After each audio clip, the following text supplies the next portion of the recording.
Bonjour à tous, voilà le titre de la vidéo. Le port du masque est dangereux. Trois petits points, la preuve en image. Alors avant de commencer, j'aimerais partager quelque chose. Quand je vais dans la rue en ce moment, j'ai vraiment envie de rire. Mais vraiment d'attraper le fou rire. Tout le monde est masqué et je me dis mais comment on a pu en arriver là? C'est absolument incroyable. Alors imaginez un être de la galaxie qui vient de très loin, qui vient nous voir et qui voit toute l'humanité avec des masques. Il revient vite chez lui en disant à tout le monde « J'ai trouvé la planète des masques ». Et là on lui dit « Mais c'est pas possible, ça n'a jamais existé dans la galaxie ». Eh ben oui, ça existe et nous l'avons créé. Alors j'ai envie de dire que nous avons créé cette mascarade. Je vais vous dire pourquoi. Alors l'OMS, vous le savez, vient de décider le port du masque non pas pour la France mais pour le monde entier, alors qu'elle reconnaît elle-même qu'il y a des dangers à porter un masque. Alors je vais vous lire le texte mot pour mot de ce qu'il y a sur le site de l'OMS, car là c'est complètement officiel. Il y a des effets indésirables et des inconvénients potentiels pour le port du masque. Dans le grand public, le port du masque pour des personnes en bonne santé peut notamment présenter des désavantages suivants.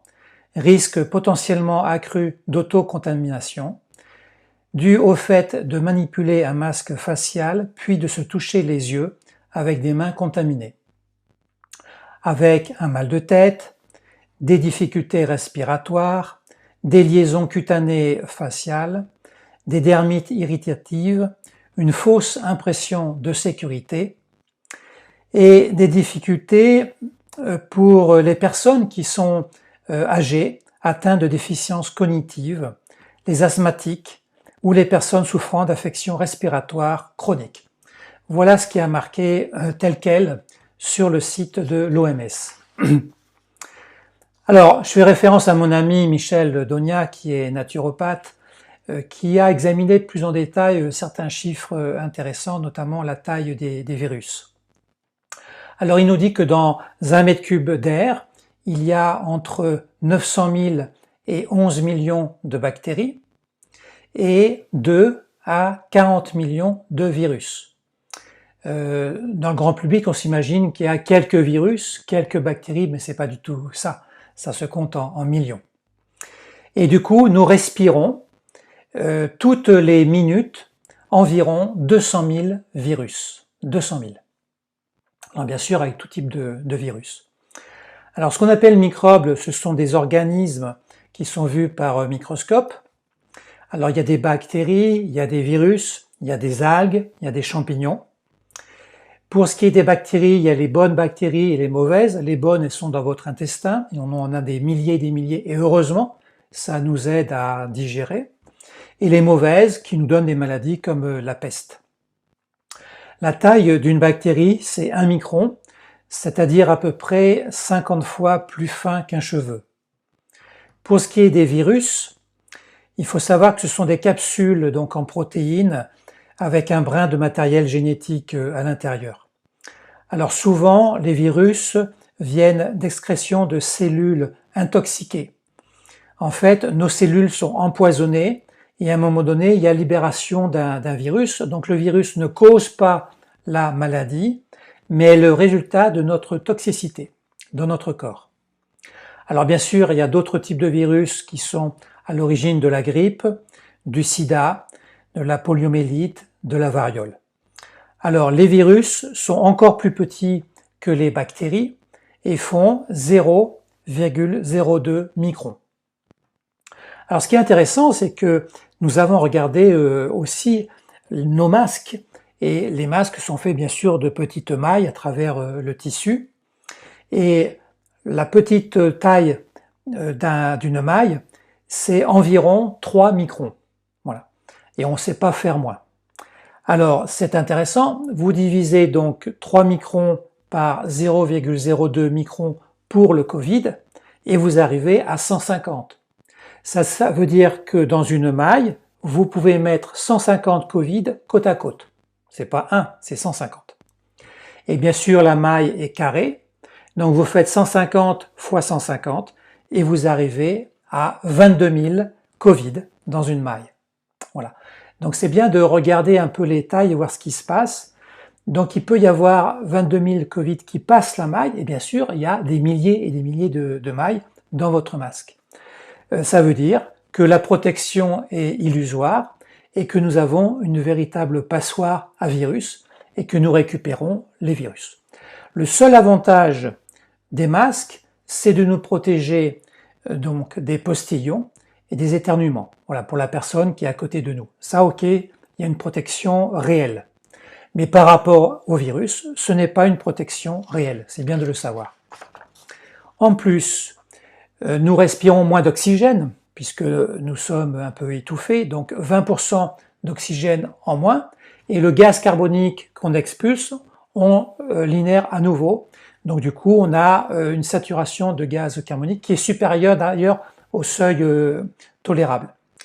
Ça induit des maux de tête et la baisse de nos défenses immunitaires. Ça, c'est très important, c'est peut-être le plus important à retenir. Et si notre système immunitaire baisse, eh ben, on sera vulnérable à d'autres maladies qui vont arriver par la suite. Alors, il y a un résultat très intéressant qui a été étudié par une responsable de laboratoire espagnole, et elle a fait des tests sur les masques. Elle a pris un masque neuf, tout neuf, et derrière elle a mis une plaque pour mesurer l'impact des virus et des bactéries. Et immédiatement, il y a des virus et des bactéries qui sont passés, et ça donne des petits points blancs sur la plaque. Alors je vous invite à regarder cette vidéo là que j'ai mis en lien, parce qu'elle est vraiment très parlante. Et un masque qui a été porté donc pendant 3 jours consécutifs, comme pourrait le faire par exemple un commerçant, et bien là c'est vraiment un nid à microbes de manière incroyable. Elle a trouvé des staphylocoques, des streptocoques, des bacilles pathogènes et une saturation en germes. Et tout est opaque et on ne voit plus rien sur la plaque. Alors là, vous avez une preuve par l'image absolument incroyable, parce qu'avec nos yeux, on voit absolument rien, et c'est mieux qu'un long texte. Donc je vous invite vraiment à regarder cette vidéo qui est en lien, et en plus elle est très courte, elle fait 4 minutes. Alors, un point aussi très important, vous mettez un masque, mais il ne faut absolument pas toucher le masque de toute la journée.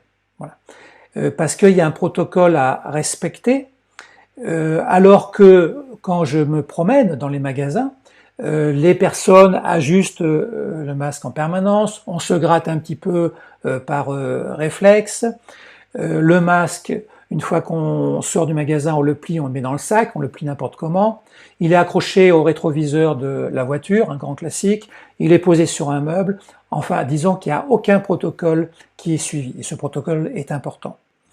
Alors après, ben, on se frotte les yeux, on peut être contaminé, on dit bonjour à des personnes, on appuie sur des poignées de porte, etc. etc. Donc ce n'est pas sérieux du tout. Et il faut retenir que le masque, c'est vraiment un nid à microbes très rapidement, en quelques minutes, quelques heures, et cela amplifie bien sûr tous les risques. Alors, les quelques dangers, je vais vous donner des exemples qu'on a eus sur les réseaux sociaux. Il y a une infirmière qui est tombée malade, non pas à cause du Covid, mais à cause d'une bactérie qu'elle a récupérée en touchant son masque. Il y a un jeune qui a voulu porter un masque toute la journée par principe, parce que c'était sa décision. Et ben, il est tombé en syncope dans la rue, donc à la fin de la journée, par manque d'oxygène. Et alors, j'ai vraiment envie de rire. Plusieurs fois, je me gare et je vois des conducteurs dans la voiture qui ont les masques. Alors là, c'est absolument incroyable. Je crois que ça frise la conscience. Il n'y a absolument aucun risque dans les voitures. Il n'y a aucune préconisation de l'OMS ou des gouvernements par rapport à ça. C'est-à-dire que les gens ont tellement peur qu'ils continuent à porter le masque dans la voiture. Alors là, je vous dis attention, parce que si vous conduisez sur une longue distance, vous aurez moins d'oxygène, déjà qu'il y a moins d'oxygène dans une voiture. Vous pouvez avoir des étourdissements et créer des accidents. Donc pensez quand même à protéger les autres. Et c'est un véritable danger d'avoir un masque dans une voiture. Voilà. Et en plus, vous ne risquez absolument rien. Voilà. C'est simplement vous par rapport à votre peur. Alors, j'ai mis aussi en lien, là sous ma vidéo, une vidéo intéressante d'un chercheur et professeur de l'université d'Ottawa, donc au Canada, qui est l'équivalent de notre professeur Raoul en France, qui travaille exactement sur le même sujet. D'ailleurs, il va même un peu plus loin que lui. Il nous dit que le Covid, c'est une grippe, qu'il y a une cloche, ça monte et ça redescend, et qu'il n'y a jamais de deuxième vague. Ça, c'est le professeur qui le dit, ce n'est pas moi. Alors, cette histoire de deuxième vague est amplifiée par les médias. C'est simplement le fait qu'on fait de plus en plus de tests et on arrive à avoir des tests positifs. Donc, plus on fait de tests, plus il y a de tests positifs et du coup, plus les chiffres grossissent. Mais attention, il y a deux choses qui ne vont pas du tout derrière. C'est que ces tests ne sont pas fiables puisqu'on teste aussi des virus qui sont déjà morts. Donc, il y a un problème et le créateur des tests l'a dit. Et puis en plus, une fois de plus, on falsifie les chiffres comme pour les morts. Il y a de plus en plus de tests positifs, etc. de façon à gonfler les chiffres, à faire peur. Ce n'est pas une deuxième vague sur le plan viral, c'est simplement des chiffres qui sont manipulés par des médias. Et ça, il faut bien le comprendre. Alors, ce professeur dit aussi qu'il n'y a pas de virus en été. Il va un peu plus loin. Il nous dit pourquoi. Parce que l'été, il y a une humidité donc absolue qui est plus importante. Donc les particules fines sont chargées un petit peu en eau, elles sont plus lourdes, donc elles tombent rapidement sur le sol. Elles ne restent pas dans l'air. Et c'est la raison pour laquelle où il n'y a jamais eu de virus et de grippe pendant l'été, et c'est le cas donc aujourd'hui en France. Alors, intéressant, le corps médical aujourd'hui s'autorise à dire quelque chose d'officiel, c'est que le Covid meurt en 3 ou 4 minutes lorsqu'on est en plein soleil à cause des ultraviolets. Voilà, et notamment les rayons UVB. Voilà, donc il n'y a aucune crainte à avoir. L'été, on est vraiment protégé par rapport à ça. Donc, allez-y, passez des vacances sur la plage, avec des bains de soleil, profitez-en, parce qu'en même temps, vous guérissez.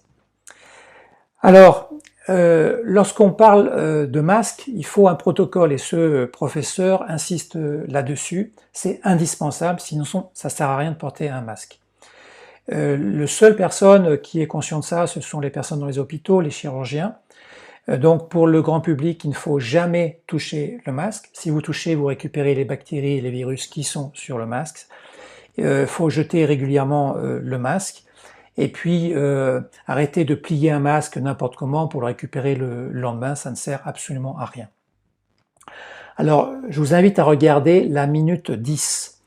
C'est pour moi un scoop, puisque personne l'a annoncé de cette manière, c'est ce chercheur canadien. Il nous a dit qu'avant le sommet de la cloche, il y a eu un pic très pointu, qui était mesurable. Il s'est intéressé à ce pic, car il dit que c'est du jamais vu sur un plan viral. Alors pourquoi ? Parce qu'il a pris conscience que ce pic, c'était le même pour tous les pays dans le monde, donc c'est assez surprenant, et que ça correspond à la date où on est passé du mot épidémie à pandémie suite à la décision de Bill Gates, qui a financé bien sûr l'OMS. Donc en 1 ou 2 jours, il y a eu des morts instantanées dans tous les pays. Et ça, c'est impossible avec un virus. Donc ça, c'est ce chercheur canadien qui le dit. Il dit qu'il y a autre chose, c'est-à-dire qu'il y a eu une action de l'homme, les hommes de l'ombre, qui ont fait quelque chose. Voilà. Pour avoir ce pic sur tous les pays à une date donnée et en créant des morts. Voilà. Alors moi j'ai une réponse à ça.